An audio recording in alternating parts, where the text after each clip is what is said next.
Is it okay you turn off the camera and then I speak? Oh, turn off the camera? Yeah. Do I not have a right to have the camera? I'm not giving you permission to check my face, so... Okay, are you a public servant? I'm or United Nations Security Officer. Okay.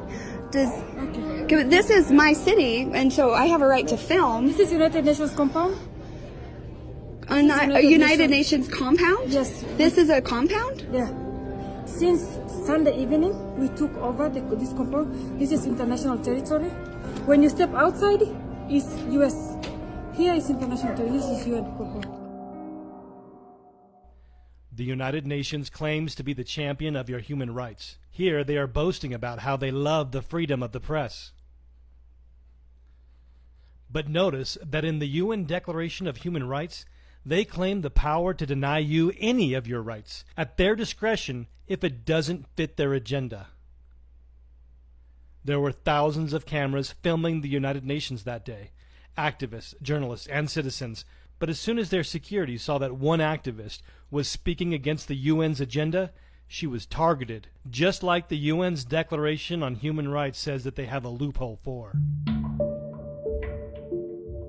Let's recap what you just saw. The UN set up a compound in the middle of Salt Lake City. The UN says they took over the building. The UN stated that the taxpayer-funded Salt Lake Palace was now international territory where U.S. rights don't apply. The UN stated that the United States was outside the doors of the Salt Palace, and the UN, who at best should have been a guest of Salt Lake, instead acted like an invader and denied a U.S. citizen their First Amendment rights. Should the United Nations be allowed to simply claim territory in the middle of the United States and deny any U.S. citizen any of their inalienable rights?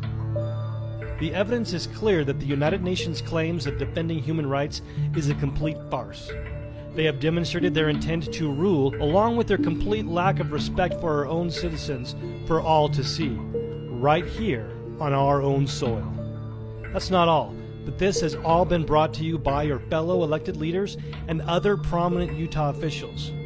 The Utah legislature actually paid for them to come here and defended this international compound with your tax dollars. The mayor of Salt Lake City welcomed them with open arms, and the executives of Utah Valley University invited them here shortly after they officially signed up to promote the UN's agenda through the university. Do you know that the United Nations is already writing and passing laws that the state of Utah and Utah's cities are putting into law on behalf of the UN? If you're upset that the Utah legislature and the city of Salt Lake invited this organization to come and trample on your rights, please go right now to UnitedNationsUtah.com and sign the petition, and then share this video on all of your social media.